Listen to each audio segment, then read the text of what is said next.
तो मैंने कुछ बुक रिव्यूज़ किए लोगों के, जिसने बुक किया था बुक रिव्यू, और मुझे कुछ चीज़ें पता चली कि लोगों के बुक्स जो हैं वो अ, रिजेक्ट हो जाते हैं, ड्राफ्ट में चले जाते हैं। कुछ कमेंट्स भी आए थे कि पता नहीं चलता है कि क्यों ऐसा हो रहा है। तो इन सब चीज़ों को ध्यान में रखते हुए मैंने सोचा एक वीडियो बनाया जाए, जिसमें कि ये सारी चीज़ें मैं कवर कर सकूँ, ठीक है? हेलो, नमस्ते, मेरा नाम प्रियंका दुबे है और इस चैनल पे मैं बात करती हूँ केडीपी के बारे में। अगर आप इस चैनल पे मुझे पहली बार सुन रहे हैं, तो आप मेरे दूसरे कंटेंट को जाके देखिए फ्रॉम द स्क्रैच, और मुझे फॉलो करिए, सब्सक्राइब करिए, सोशल मीडिया पे शेयर करिए वीडियोस। और अगर आप मुझे पहले से ही सपोर्ट कर रहे हैं, तो thank you so much, I truly appreciate it. तो बात है कि क्यों बुक्स हमारे रिजेक्ट हो जाते हैं, ठीक है? जब भी बुक रिजेक्ट होता है, तो 2-3 चीज़ें होती हैं। पहली चीज़ें तो हमको ईमेल आ जाता है, तो हमको पता चल जाता है कि अच्छा हमारा बुक क्यों रिजेक्ट हुआ। कभी-कभी क्या होता है कि ईमेल भी नहीं आता है। मतलब ड्राफ्ट में बुक चला जाता है अपने आप पब्लिश करने के बाद, और फिर ईमेल में भी कई लोग बताते हैं कि मेरे को तो ईमेल भी नहीं आया। तो वो रीज़न्स भी मैं कंसिडर करने वाली हूँ इस वीडियो में। और सेकंड चीज़ कि बस 5 दिन के बाद बुक रिव्यू वाला जो सेशन है, मैं वो क्लोज़ कर दूँगी। तो अगर आपने बुक नहीं किया है, तो आप कम्युनिटी पोर्टल में जाइए इसी चैनल के, और आप वहाँ से सारे डिटेल्स ले सकते हैं। आप अपने बुक रिव्यूज़ अ, जो है वो बुक कर सकते हैं, क्योंकि उसके बाद मैं क्लोज़ कर दूँगी और मेबी चेंजेस भी हो जाएँगे, ठीक है? तो चलिए शुरू करते हैं। पहला रीज़न क्या है बुक के रिजेक्ट होने का और ड्राफ्ट में जाने का, जो कि बहुत इम्पोर्टेंट है, जिस पे हम ज़्यादा ध्यान नहीं देते या बहुत कन्फ्यूज़िंग भी लगता है लोगों को, वो है मार्जिन्स। मार्जिन्स क्या है? जैसे कि मान लीजिए ये आपके बुक का एक पेज है या कवर है, तो ये आपका मार्जिन होता है जो कि इनविजिबल होता है, जो हमको दिखाई नहीं देता है, लेकिन हमको पता है कि ये हमारे बुक्स के मार्जिन है। यहाँ पे एरिया है जहाँ पे कि हम अपना जो इमेज है, वर्ड्स है, व्हाटएवर एलिमेंट्स है वो यूज़ करते हैं, और ये चारों तरफ ये जो हमारे हैं वो मार्जिन्स होते हैं, bottom margin, inside top margin, outside margin, ठीक है? मार्जिन्स पे मैंने एक वीडियो बनाया हुआ है, मैं लिंक दे दूँगी डिस्क्रिप्शन में। आप जाइए और अच्छे से इसको देख लीजिए कि मार्जिन्स कैसे केडीपी जो है वो जस्टिफाई करता है, ठीक है? अब इसके अंदर आती हैं 2 चीज़ें। पहली चीज़ तो ये, जब हम बुक अपना अ, अपलोड करते हैं, तो यहाँ देखते हैं कि एक छोटा-सा रेड कलर का दिखाने लगता है स्टॉप साइन, और क्यों दिखाता है और यहाँ पे एरर उस वक़्त क्या आता है? आप देखिए ये जो टेक्स्ट है, वो इस मार्जिन के बाहर जा रही है। मतलब कि हमारे यहाँ पे एरर क्या आएगा कि the text should be inside the a, margin, not outside the margin. मतलब ये इसके अंदर होना चाहिए, आउटर मार्जिन पे नहीं जाना चाहिए। इधर क्या हो रहा है, आउटर मार्जिन पे जा रहा है। तो इसकी वजह से हमको एक एरर मिलता है, जो कि मार्जिन रिलेटेड होता है। तो इस केस में हमको क्या करना है, जो भी आपके मार्जिन के बाहर जा रहे हैं, उसको आप इसके बॉक्स के अंदर आपको रखने का है, ठीक है?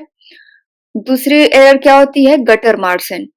अब आपका जो टेक्स्ट है, जब वो स्पाइन के तरफ मार्जिन को क्रॉस करता है, ये आपका बुक स्पाइन हो गया, मिडिल सेक्शन और जो आपका टेक्स्ट जब स्पाइन सेक्शन वाले मार्जिन को क्रॉस करने लगता है, तब कुछ ऐसा एरर आता है। उसमें लिखता है इनसफिशिएंट गटर। अब इनसफिशिएंट गटर क्या होता है, इसमें क्या लिखा है, books with 120 pages require at least 0.375 for the gutter inside margin and at least 0.25 for the outside top and bottom margins.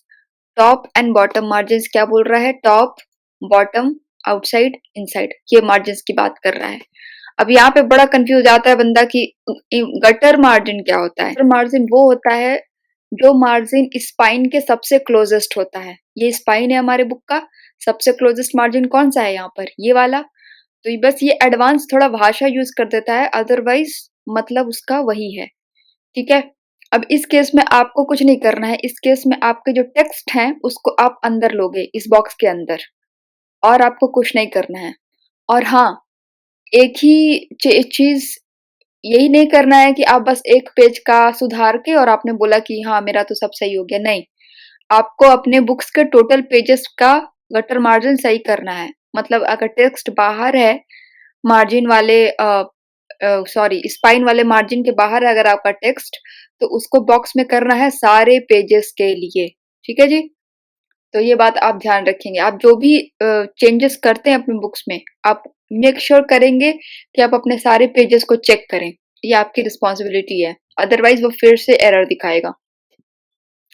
अब थर्ड एरर है हमारा ऑथर नेम्स।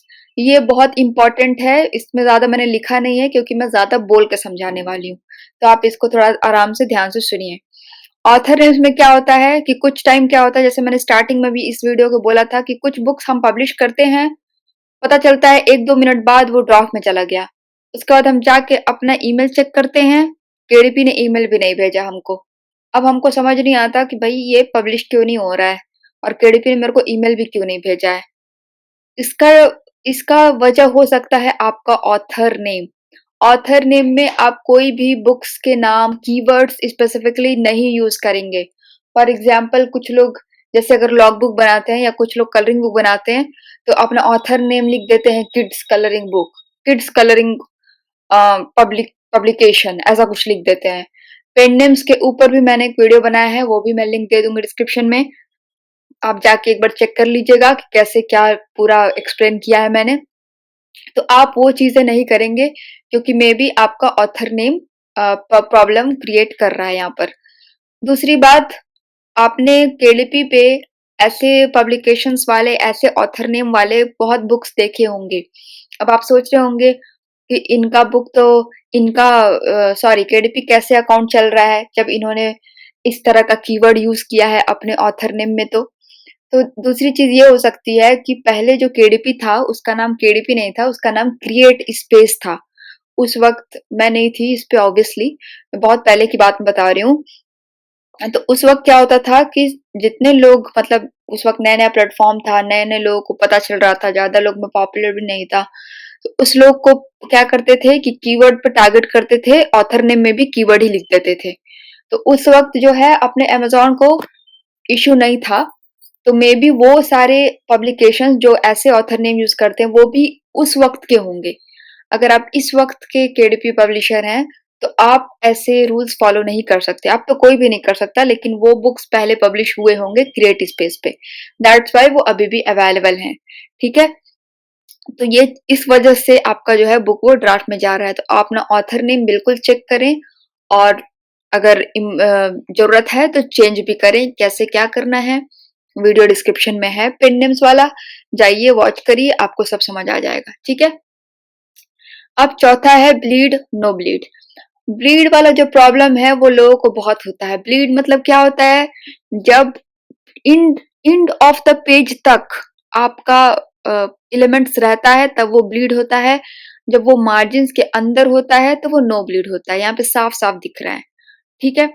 अब कुछ लोग क्या करते हैं कि एक एरर हमारे पास आ जाता है कि you choose 6:9 trim size but your interior file well submitted at 612:925।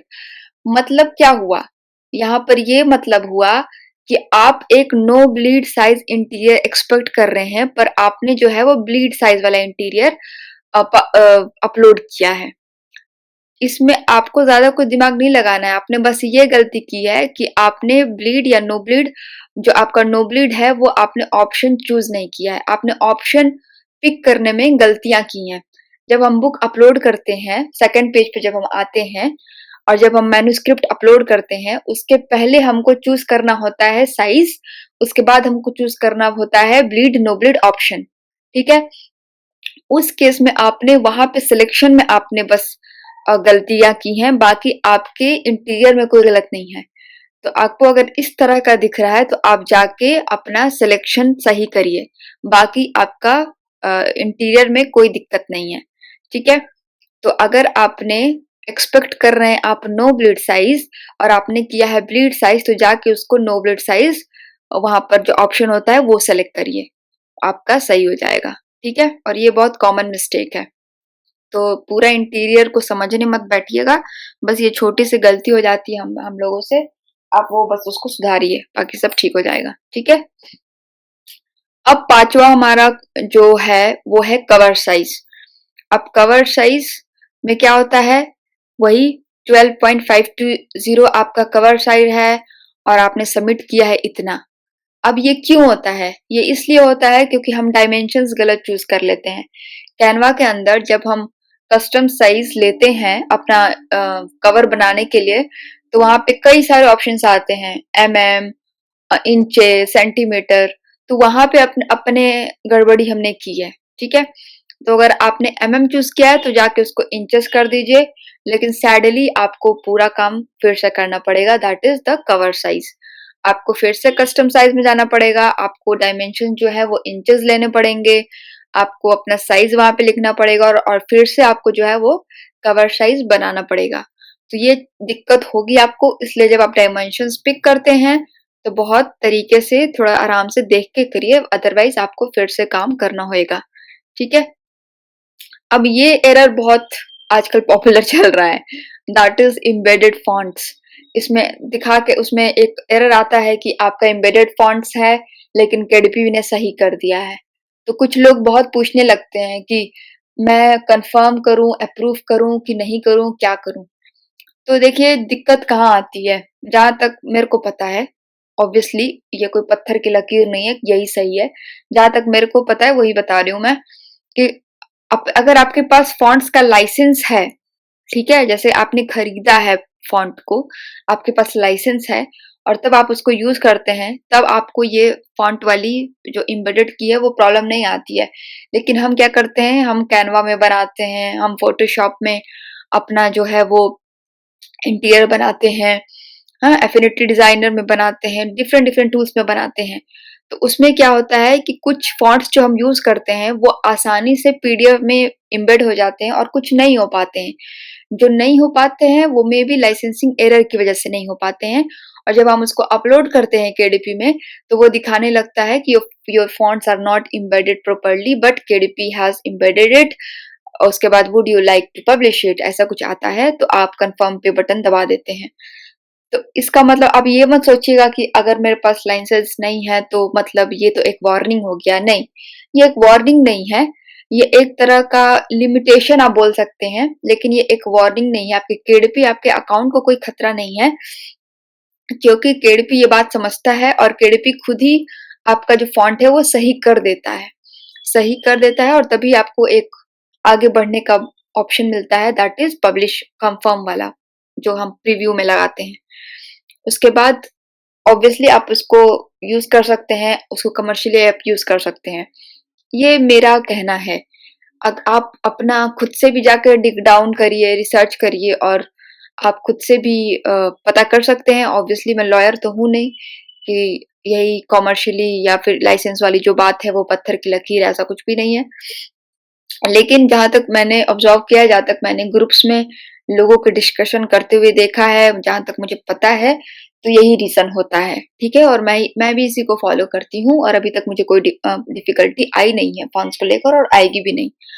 तो I hope you enjoyed this video. अगर आपको अपने बुक रिव्यू को बुक करना है तो जाइए कम्युनिटी वाले पोस्ट में, वहां पे बिल्कुल एक पोस्ट लिखा हुआ है, आप उसको फॉलो करिए, बुक करिए, otherwise it will get removed very very soon. So yeah, that's all for the day. I hope you enjoyed this video and I will see you in the next video.